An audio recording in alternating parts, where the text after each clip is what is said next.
It is Tuesday, July 28th, 2026. This is another edition of Baseball Today presented to you by T-Mobile.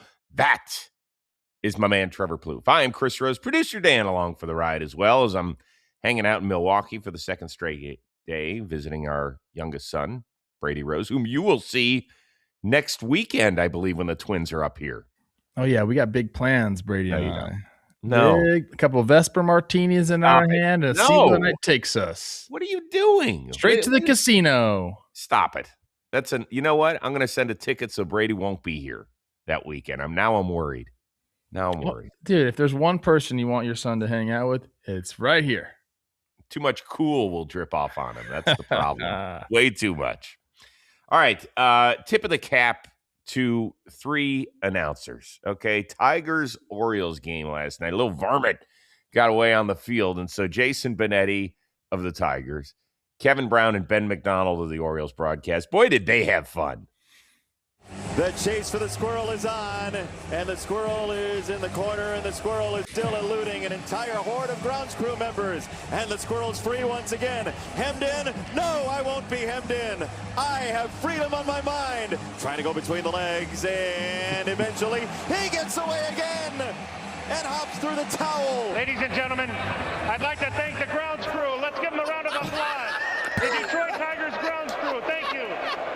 Bill. That's Bill Miller, the crew chief. He just got on his mic to thank the grounds crew and got booed. It took 67 of them to catch one squirrel.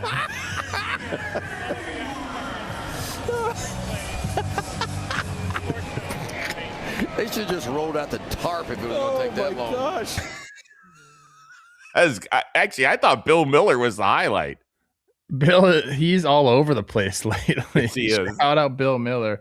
That's just great. But who wants to touch a squirrel, dude? You don't know what they're going to do. They have those little teeth. Yeah. I mean, if you get bit by a squirrel, you have to go get a rabies shot, right? I don't know, dude. There's some things that have rabies, some things that don't. I'd imagine, yeah. People can let us know in the comments. I'm almost positive. I feel like sometimes I feel like I've looked that up, and you don't have to get a rabies shot for a squirrel, but I could be wrong. Don't take my advice. Consult a professional. When I was like 7 or 8, I went over to a buddy's house. Steve Kaler, I think was his name, and he used to feed a squirrel, so it was like the same squirrel we think that used to come by. And his mom came out one day. She's like, "What are you doing? If you get bit by that thing, you're going to get rabies." So maybe that's where it started with. I thought you said he used to feed us squirrel. People eat squirrels. They do. Oh, I know they do. I want no part of that. I'd eat a squirrel. You would? Yeah. I've watched a lot of those like survival shows. Mm-hmm. And dude, squirrels, the problem with that on those survival shows, very lean meat. They need the fat. Okay. I don't know. If somebody in our comments can convince me as to why I should try squirrel, I suppose I'll do it, but I don't know if I can. Certainly not on this road trip. Maybe I'll wait till I get home. Maybe they'll flavor it up in Southern California. We'll see. Meantime, Texas Rangers keep having that sweet taste of success. They ended up taking 3 of 4 from the defending AL West champion Seattle Mariners, who got a bad case of jock itch. And hit by a pitch. And there's a swing and a high fly ball. Deep down the right field line. Has a chance. It is gone! Jack Peterson! His second homer of the day. It's huge. Like I said, they're a good team. They won the West for a while, and they've been have a dominant pitching staff. And to be able to take care of a nice home series is big. He's such a goofball, I think. He goes, they've been taking care of the West for a while. What? One time the last 25. He doesn't know, Chris. He's just making that I know up. He doesn't. Isn't that one of those interviews where you do it post game and you're just on cruise control, so you're looking for something to say and compliment the other team? Probably, yeah. I mean, especially with Jock Peterson, I feel like he's always kind of off in his own little jock land, and yeah.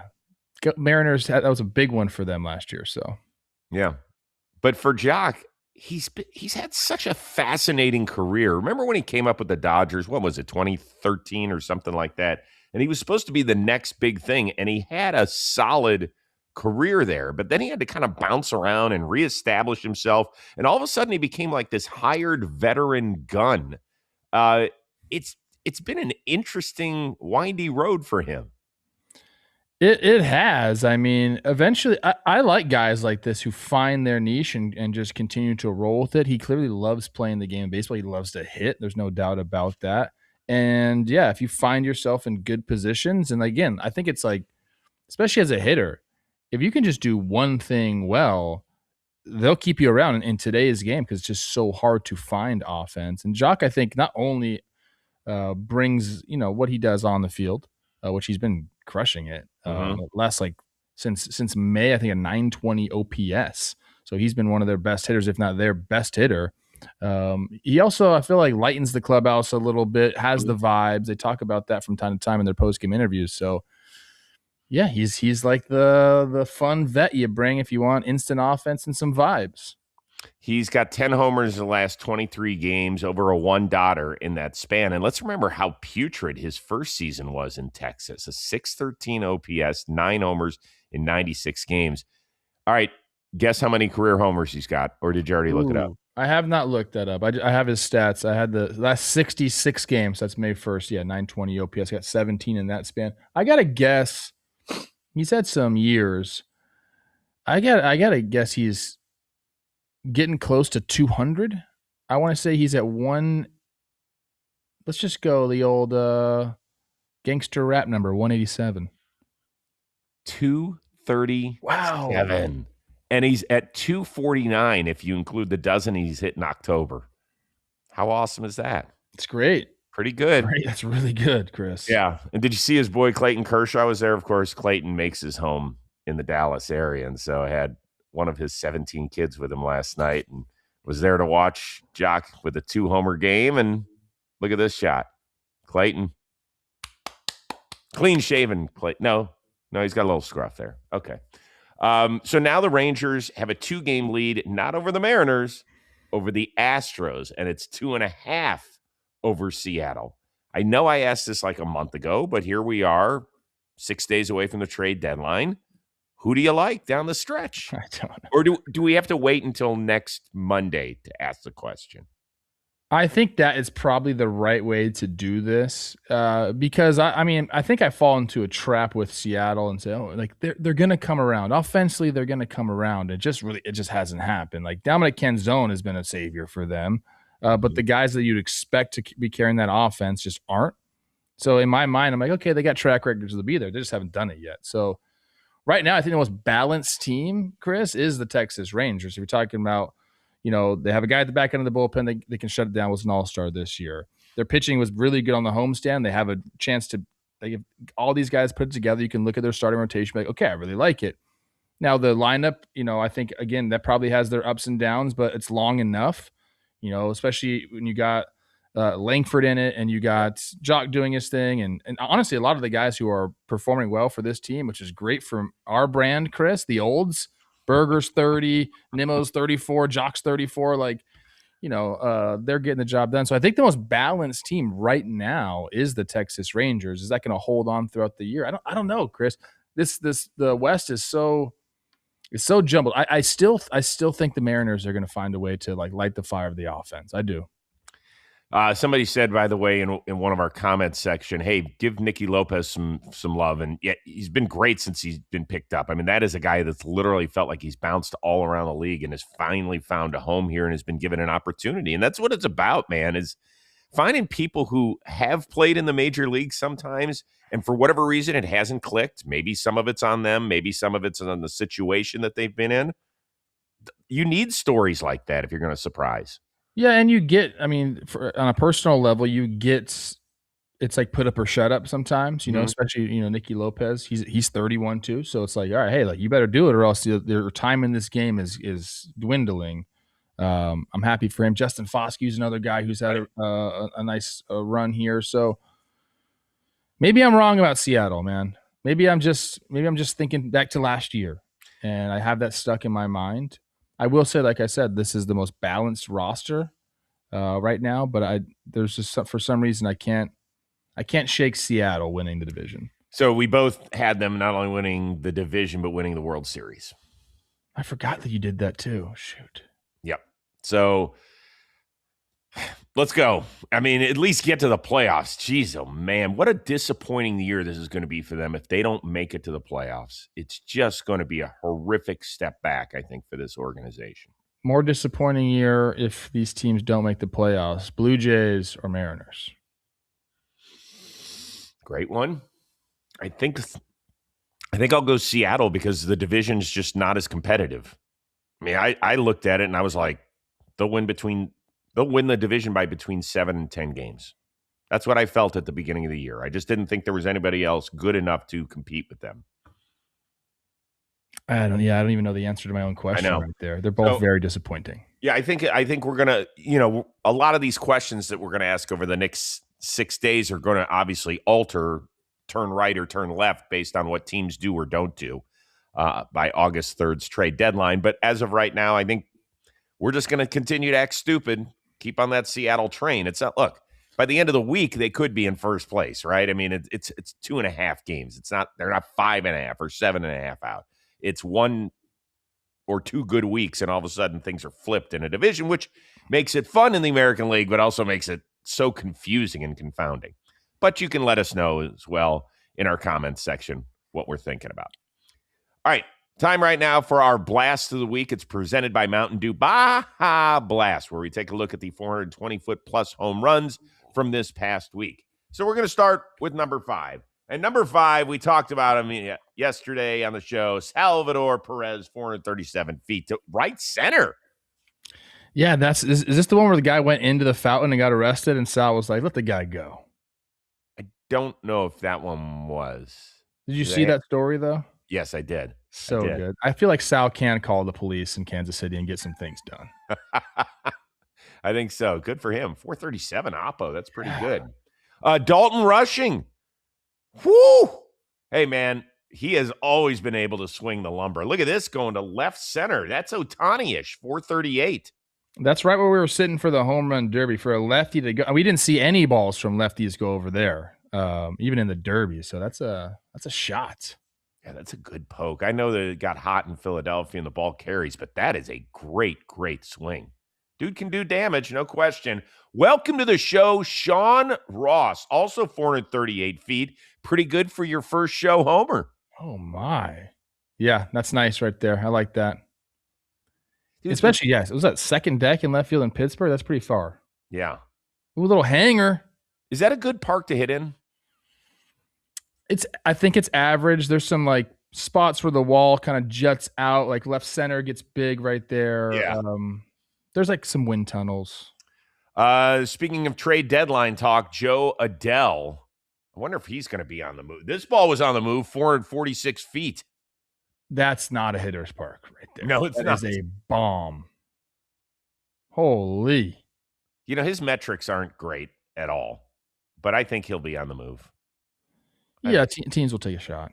And a really good dude. Easy to acclimate into a clubhouse. Dude, that's a poke, man. Oof. And I love those unis. Those unis and those helmets are great. Finally, Jackson Merrill, 448 feet. Where does this one land? I didn't see this one. Wow. Oh, gosh. Where did it land? I didn't even see it land. Oh, it's Tanksville, the center, huh? Yeah, when he's on, he's got a pretty swing. So athletic, so pure. Where's the uniform? Well, okay. All right, Jackson. That was nice. Remember, for this MLB season, keep a close eye on the 420-foot-plus home run that unlock your free Baja Blast. All right, let's move on to the South Side, where the White Sox, they lead their division in the AL Central. The Yankees, they lead the wild card chase. Those two started a 4-game set on the South Side. Yankees, they take game 1 thanks to a first from their catcher. Driven deep to left field. Going back, Antonacci on the track, looking up. See ya! A home run for Sanchez. A 3-run shot. And the Yankees take a 9-4 lead. Michael never mentioned first career homer for Sanchez. Maybe he mentioned it after the fact, but thought maybe that one would have been a great see ya. First career homer. No, I guess. you don't care, huh? No, they'll Don't you want mention it guys for to make it a sure. big deal? It is a big deal. There's no doubt about it. You never forget your first, Chris. You know what I'm talking about. Hey, now. Speaking of firsts, what do you got, Danny? What'd you send me here in the chat? He did mention it afterward, a minute later. Okay. Yeah, like I said, see, after the fact. me and Michael K, good buds. I love Michael. I think he's phenomenal. You just dissed him right there. But all I said is I was surprised he didn't mention it while he was running the bases. That's all. Okay. Just like people can like what you do and what I do, but if we don't mention something right away, people will say something and then they go, "Oh yeah, he mentioned it a minute later." Like that happens. Oh, they do, Chris. Yeah, and that's fine. You, I'm me, not and criticizing him. You, me, Michael, and Dan Rourke would be a fascinating dinner. We should set that No up way. around New York. Yep. You know why? Rourke would pepper K with questions. No. This is what I've learned about Dan Rourke. When I tell him to be professional, first of all, he's always professional. Yeah. But if you and I were like, Dan, lock it in, guy locks it in. Oh, there's nobody that works harder at our company in terms of like there are times that we need to go late on a night instead of early the next day. Dan's on the East Coast from us. We're on the West Coast. He'll go at 1 a.m. He doesn't care. He works his ass off. Now, if Dan was a ball player, you know what we'd say about him? He's got that dog in him. Dog in him. Yeah.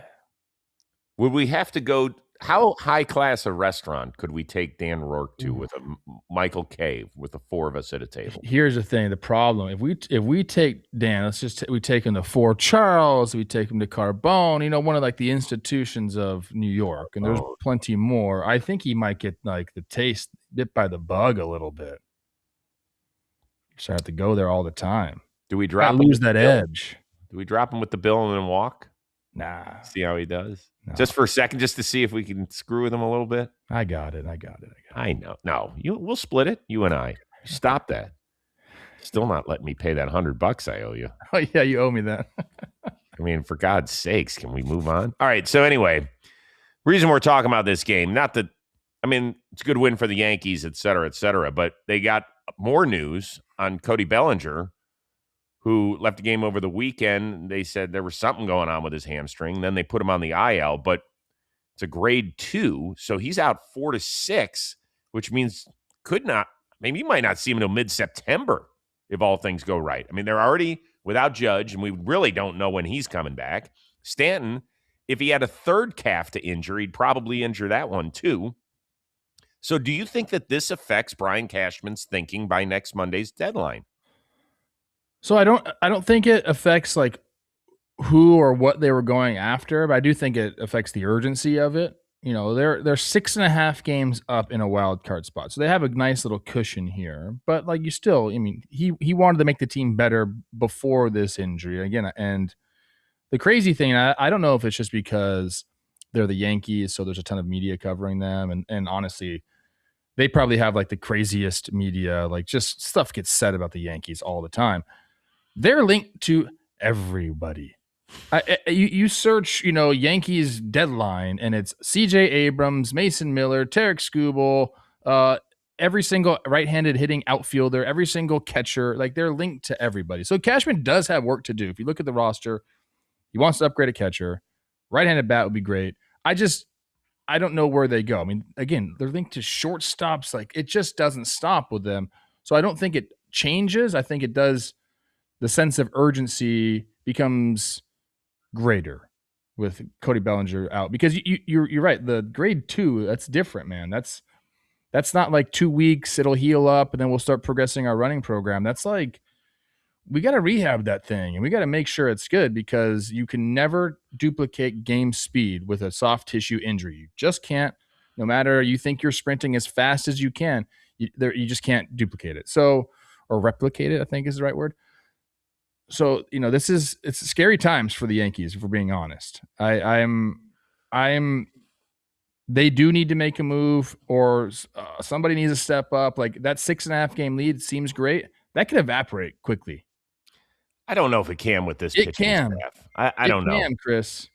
Especially with the deadline teams around them adding. We'll see. one of which has really stepped on the accelerator outside of the Red Sox. Just saying. First, let's start with Bellinger. You make a great point. Part of what makes Belly is his athleticism, is his ability to chase down balls in the outfield, is his ability at his size to run the bases the way that he does. Do you know the last time he hit a home run? Cody Bellinger? July 4th. June 17th. Been a while. He's only got 11 on the year. So, we saw him all-star, the whole bit. But, the reason that he was an all-star in part is because of the way he contributes outside of the batter's box. So all that, they got to make sure that he's right.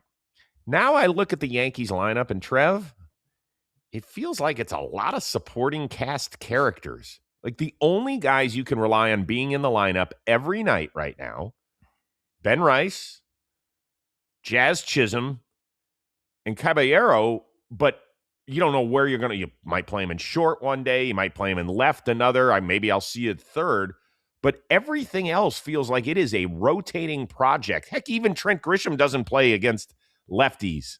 He doesn't start against lefties.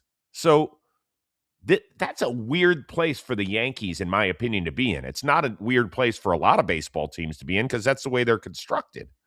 Not the New York Yankees, and I get why we're there, right? I mean, normally you'd have Judge, right? Bellinger, left, Stanton, DHing most of the time. I get all that. But it's weird that they're here, and so I do think that they're going – plus, they've had a bottom five offense since Judge left on May 31st. I mean, legitimately a bottom five offense. I'm going to take back the 6.5 game lead thing because I just started thinking about which teams could jump them. There's not a lot. Nope. But I think they're like with Belly injured, and unless they make massive moves, which I think they will. I think they're going to pull the trigger on some moves here. And they do have the talent to go, prospect capital to go get people. So I think it is going to happen. But yeah, they're not going to get caught. Like Minnesota, is Minnesota going to flip over the Yankees? I don't think so. No. Maybe. Come on, guys. Cleveland's not going to. No, it's not going to happen. Now, they only have 4 left with Boston. So Boston's 4.5 back of them for that top wild card Boston spot. Boston could catch them. Yeah. I don't think they're done wheeling. But we've been waiting all season long for the Yankees to get healthy. All right, so here's the challenge. I want to give Yankee fans a challenge out there that listen, because I know you do.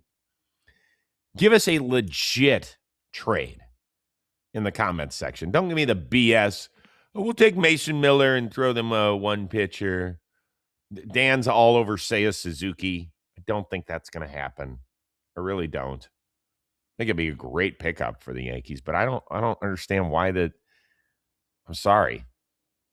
Cubs want pitching. Of course they want pitching. Yeah, we'll get to that in a minute. A lot of people want pitching. Yeah, there's a lot of those. And also I think that the Cubs could get pitching without having to give up a starting outfielder that can mash 25 homers. I could see them. I mean, I don't know. The catching market is taking a massive hit as of late. Or I guess the other way to phrase it is it got more expensive as of late. Yes. A couple guys down on the IL. Shea Langeliers out for the season, most likely. I don't know if that's confirmed yet. Yeah, I believe it is. I don't know, man. Yep. All right, quick reminder, today's episode is sponsored by T-Mobile. Whether you're on the go or at the ballpark, T-Mobile is built to keep you connected wherever the game takes you. With America's best network, you know your phone is going to work. Yes, even in a crowded stadium. Anybody who's been to the big game, you know the feeling. Team hits a walk-off. Everybody's pumped. You're trying to text. You're trying to post. You're doing all this stuff. You're sending videos at exactly the same time, and suddenly your phone won't load a damn thing. Or when you're trying to stream the game while you're on the move and the feed keeps buffering at the worst possible moment. I hate that. Now, folks, those are the moments that matter to real baseball fans, and a drop signal should not be the reason that you miss any of them. T-Mobile's network, it is built specifically to handle all of it. I'm talking about packed stadiums, big moments, no problem. Find out how baseball hits different with T-Mobile at T-Mobile.com/MLB. Fastest based on analysis by Ookla of Speed Test Intelligence data of national speed score results for 2H 2025. Yes, the best based on analysis by Ookla of Speed Test Intelligence data 2H 2025. 25. All right, Pirates have entered the wild card chat again after a wild finish. And oh, by the way, the Miami Marlins as well. Did they finally crack that losing streak? Base hit! Kicks that losing streak goodbye! And good night! Griffin Conine walks it off! And the Marlins score 3 in the ninth to win it! That's gonna do it! Fair ball, Brandon Lau! Cook is in, and the Pirates find themselves even with Arizona. A thriller in Pittsburgh tonight!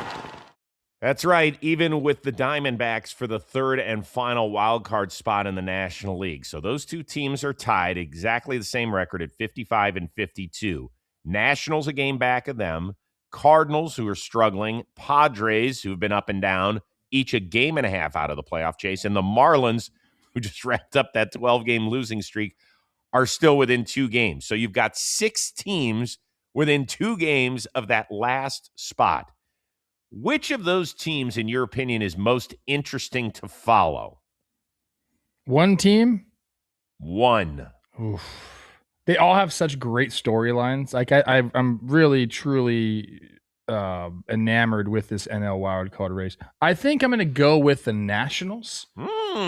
Here's my 2 choices, just so you can peel back the curtain, are the Padres and the Nationals. Padres because the offense has gotten going.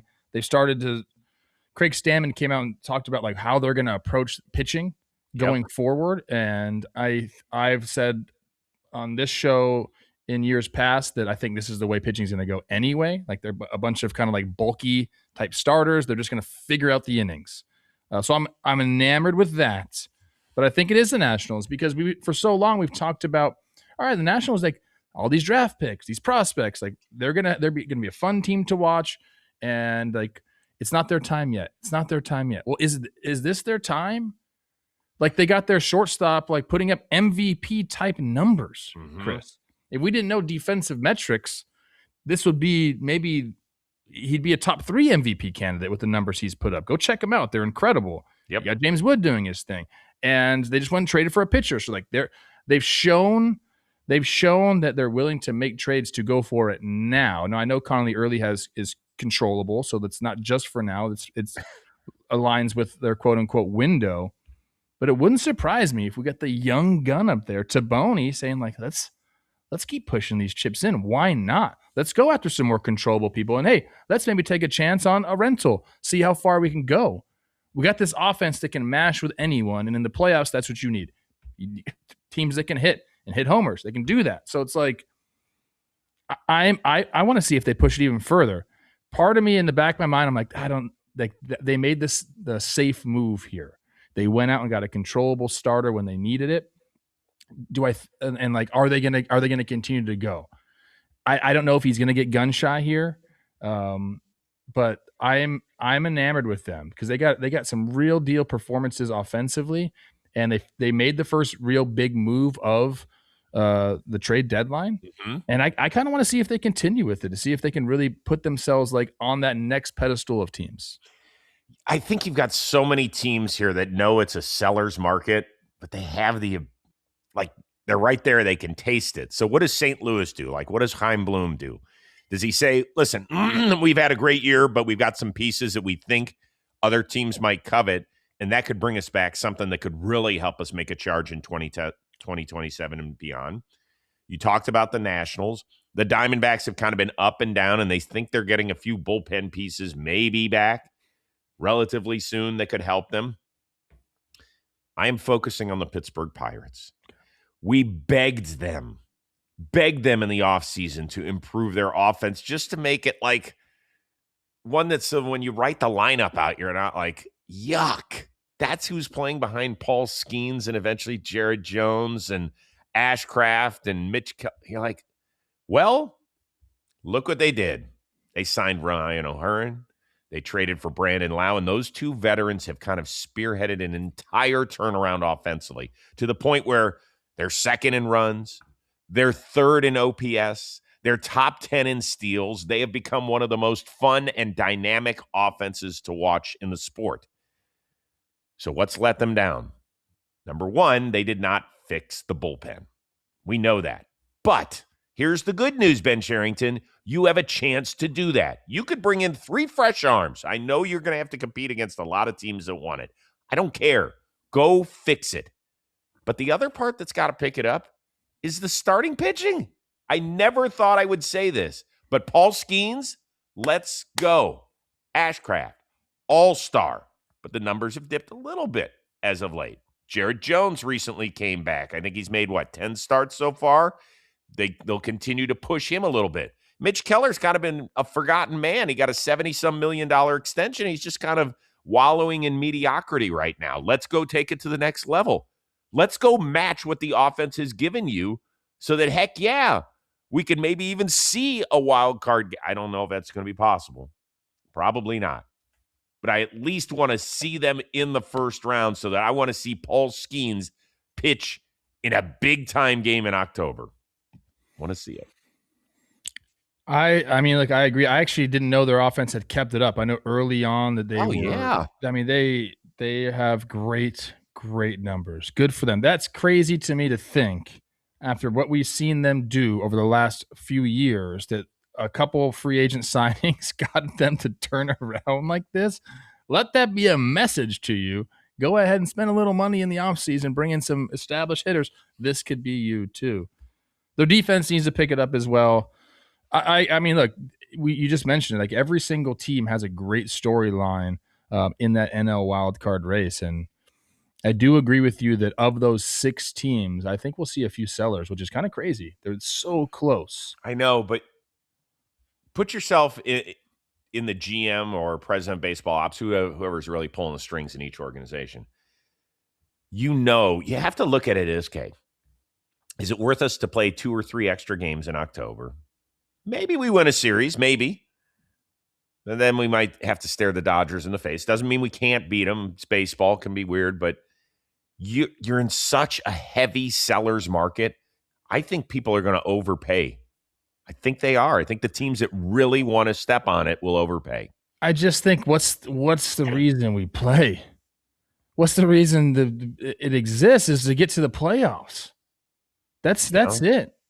To give yourself a chance to win the World Series. So if you're in a position to do it, look, I get there's a balancing act with it. You want to maintain a future, but you can't play scared, Chris. You just can't.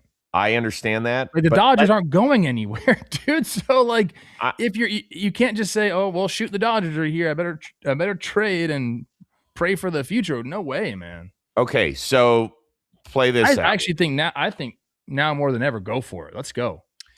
Let's say somebody picks up the phone and calls Chaim Bloom and says, hey, Riley O'Brien really, I think, could help us a lot. We're not going to make him a closer, but we're going to put him as a late inning guy. Just made the all-star team. I know he's got a ton of control, but he is 31 years old. What do you think? What if we gave you this? You don't think that Chaim Bloom would have to listen to something like that? You gave the one example of something that I would consider. I know I got the Twins crushed everybody last year with the amount of relievers they sold. Can't do that. Don't sell your whole bullpen, but a bullpen pieces to me, yes, I will move them around. Yes, I will. Okay. All right. Let us know. I want to hear, I guess specifically from those 6 fan bases, right? Pittsburgh, Arizona, St. Louis, Miami. Who else am I forgetting that we just had in that group? I didn't even listen to you. Nationals. I think the Phillies should be in that group too. They're only 2 games up. The Nationals and the Padres. So I want to hear from those 6 fan bases in particular in the comment section about, would you be okay if your architect said, hey, we're close, but I wonder if there's any fans out there that it's not like what the Twins did last year was a tear down. Yes. Okay, that is not what you have to do. If you think you could swap out a piece and stay level while producing for your future, you do it. I think if you make moves now that make your team worse without the prospect of being exceptionally better right now, I think that's loser. That's loser shit. Okay. Don't be losers. Let's move on to a winner, please. Okay. Max Scherzer, this was a great story. He was activated Monday off the injured list on his 42nd birthday, no less. And the Toronto Blue Jays pitcher returned to a place where he first became a champion. Max Scherzer getting ready to make his 100th career regular season start at Nationals Park. Came out to the mound for the bottom of the first inning and got a standing ovation from the crowd here in D.C. More importantly, he hat tipped it. He acknowledged it right away. There you go. As focused, as game ready as Max Scherzer is on his start days, look at the little acknowledgments there to the fans, to the Nationals dugout. It's good. It's special. Got a lot of great memories here in D.C., so the fans, wanted to show them respect as well, because they were cheering the whole time, even when I was warming up. So, very appreciative of the fans here. Ended up pitching 2 2/3 and got a lovely ovation when they took him out of the game as well. He's bounced around as well. Right, started his career with Arizona, went to Detroit, signed the huge 7-year deal with Washington. Has played with several teams since then, including winning another ring with the Texas Rangers. He is a Washington National, first and foremost. Yeah, I mean, yes. In my mind, because I'm so skewed, because I played against him with the Tigers, I have him as like a hybrid Tiger National, which maybe is the right answer. So he's one team. I think it's Nationals. Yeah, he's a Tational. Is that what you're going to call him? I don't have him as a D back because he didn't spend enough time there, but he had some really, really, really good years in Detroit. He was a young man with a hell of a pitching staff around him as well. But yeah, one team, he's the National. Won a World Series there, big part of it. Yeah. I don't think it's ridiculous to say he's the best National. Ever. Yeah. I mean, there's only a couple guys we're talking about. It's him, it's Zimmerman. I mean, you could throw Harper in there, whether people want to or not. The guy had a 20 strikeout game and a couple of no-hitters and freaking won a World Series. He couldn't even pitch in game 5 of the, all right, maybe that dance he just did at the end of the Wilson Ramos. Maybe that deducts a few points from him because oh my gosh. If you're audio only, please hit fast forward to whatever spot we're talking about in this and dude, let me tell you something. Wilson Ramos doesn't talk to anybody. He's like honestly sort of a psycho in the best way. Mm-hmm. Max Scherzer, sort of a psycho in the best way. They had to like sit down, think about that conversation. What's our handshake between those two guys? What?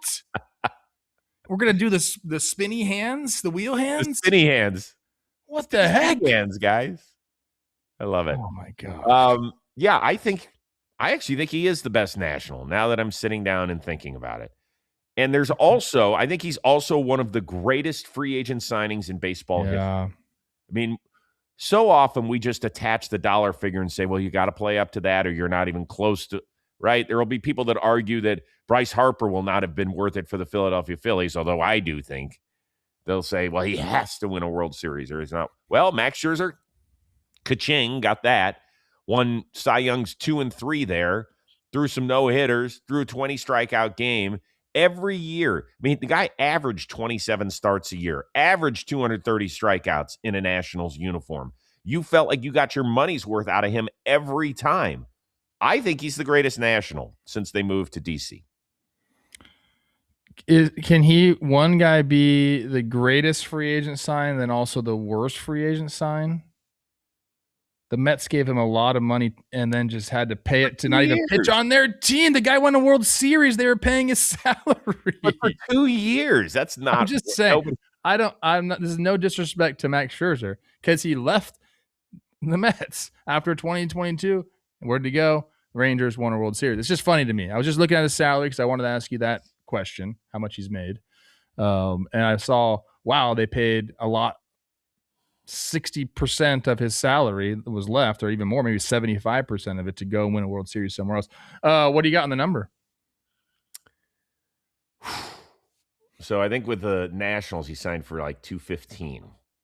Oh man, there's somebody here. I'll think about that. Please press hold 1 second. Okay, so Max Scherzer, I think he signed for $215 with the Nationals. I think he signed for like 80 some with the Mets. I want to say somewhere around there, got like a 2 for 380 or something. So I'm going to go 384. Close, Chris. You actually overshot it a little bit. 369.5. Wow. It's a lot of money. Hell yes, it is. I know people that have that much money. They're living good. Let me ask you this. Okay. I don't think there's any question he's coming back next year. What's the question? Yeah, Do I agree with you? Do you agree with me? I don't think. I don't know, man. So why would Verlander make the announcement, but Scherzer, who deserves the applause just as much, hasn't said squat? Maybe he doesn't want it, and maybe he's undecided. I would say he's undecided. Okay. I don't know him at all. I don't know. I'm not in his mind. No, none of us are. That guy loves to. Oh my God, he loves the game. 17 years in the show, Chris. He loves the game, and it took him a while to really find. Remember, that plate was moving on him in the beginning. He had major walks issues. Yeah, he's a college guy, so he didn't debut until he was 24 years old. Right. But man, I'm telling you, I faced him, and he was with Team USA when I was in the fall league, and then I faced him when he was with the Tigers, and there wasn't pitchers like him, man. There just wasn't. Like guys that like they wanted to kill you. He on the mound, you felt like this guy wanted to kill you. He's also been a big part of the executive council for the MLBPA. Yes, always. I wonder how much of a role he's going to have in it. Well, I would imagine he'd be smack dab in the middle of that stuff. You think he remembers me if you're like, hey, Trevor Plouffe, what, blank stare or what? Unlike some other people, he's going to remember you. Easy out? No. Were you? Yeah. Dan, do us a favor. Try for 17, I want to say. Well, we'll try and get those numbers before the end of the show. Okay. In the meantime, hard to believe we are at the end of July, and next month school is going to start for an awful lot of people. I have my buddy Tom Hart, who I just called some flag football with, and his daughter's going back to school, I think, within the next week down in Georgia. So I want to tell you all about Amazon, which is a partial sponsor of today's show. Right? Back to school season. We want you to spend less on your kids with Amazon. You want to give your kids a great start to the school year. But back to school has a way of absolutely destroying your budget. The supply list keeps growing. The kids keep growing, which means the clothes stop fitting. And somehow there's always one more thing to buy.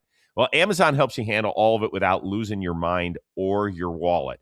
Now, I am long past the days of sending my kids to elementary school or even high school, but Plouffe is smack dab in the middle of it. He can tell you. He gets the teacher list. He looks at it with Teddy and Isla, and he's like, wait a second. This. I would have to make 5 to 10 different stops if I'm going to get all the pens and the notebooks and everything else that's encompassed with being a great student these days. Or you could just shop courtesy of Amazon for back to school because they got everything you need, one-stop shopping, backpacks, lunch boxes, notebooks, headphones, clothes, you name it, they got it. Great prices, huge selection, and it shows up where?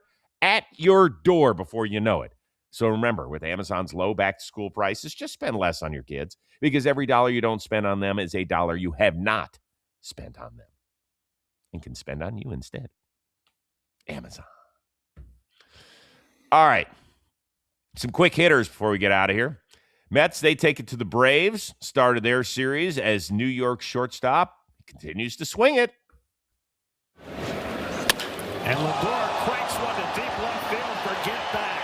Lindor puts the icing on the cake with a long 3-run homer. His second home run of the night. A 6 RBI game for Lindor. And the Mets now lead 14-3.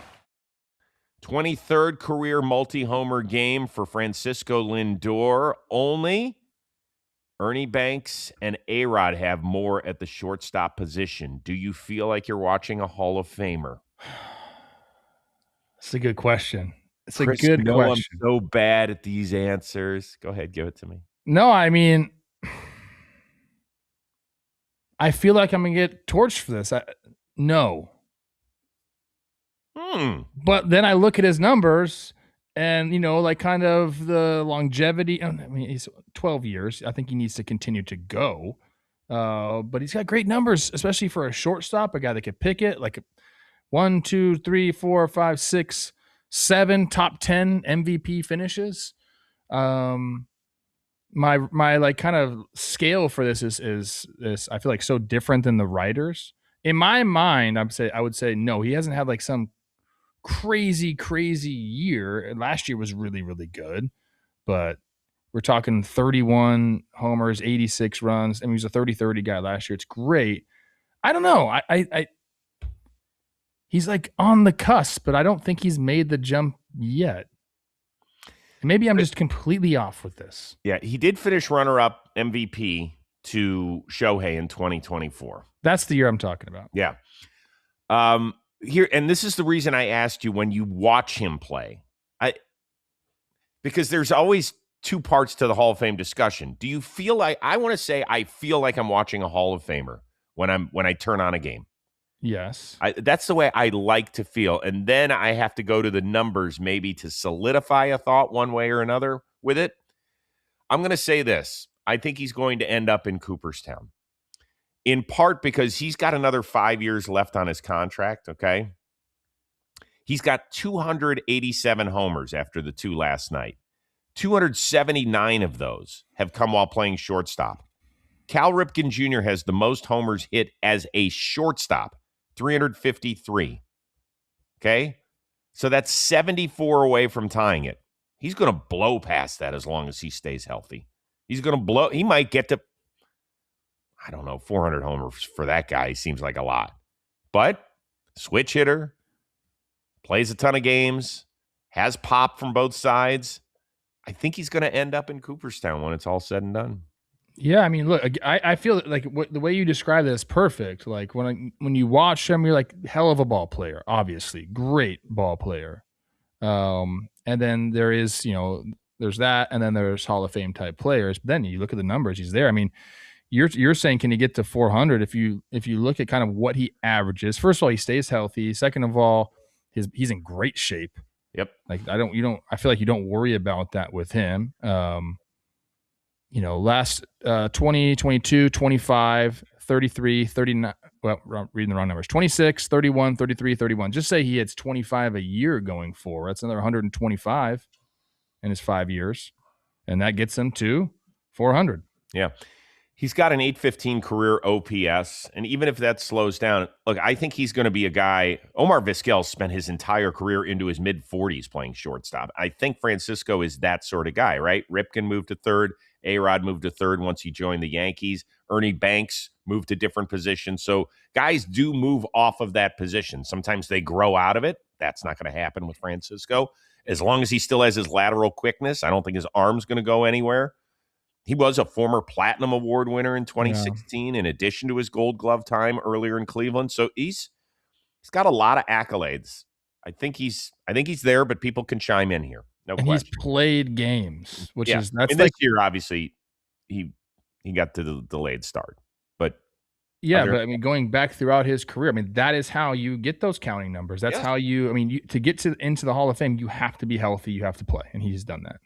All right, Jameson Taillon will no longer play for the Chicago Cubs. DFA'd on Monday. Is there now any question that Jed Hoyer is going to pull the trigger on a deal for a decent name starting pitcher by next Monday? They have to. They have to. That's the only answer here, Chris. Yep. Feel bad for JMO. Gave up 3 more homers in his last appearance. I think he's allowed 25 and 76 innings this year.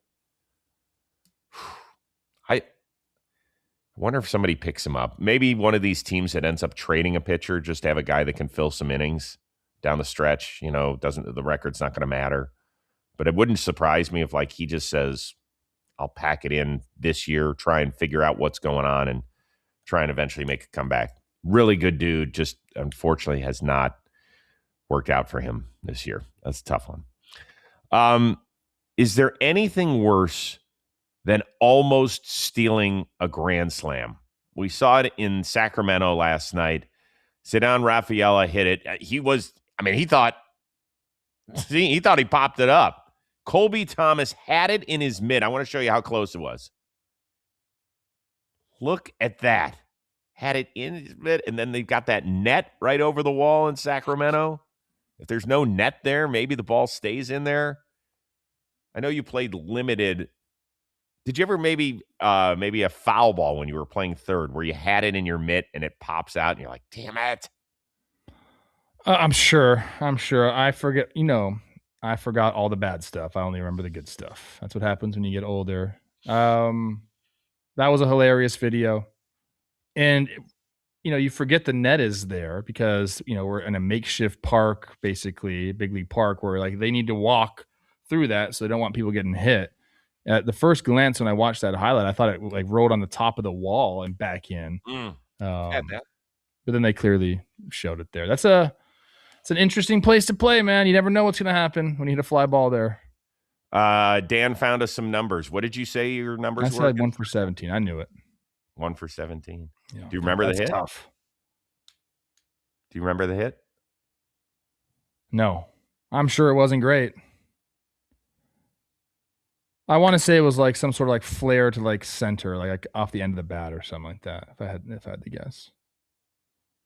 He might be the best pitcher you faced.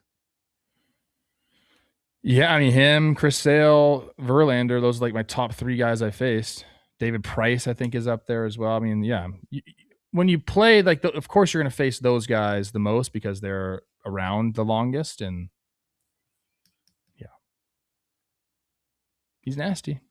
It's okay. There's nothing wrong with that. No, I don't. Shoot, man. Look, man, I'm happy you got 17 plate appearances against him. That's right, Chris. And he's actually older than you. I feel like this has humanized me too much, this dang show that we're on. People forget that I was actually a good player. But we all know how hard this sport is. We don't sit here and make fun of you.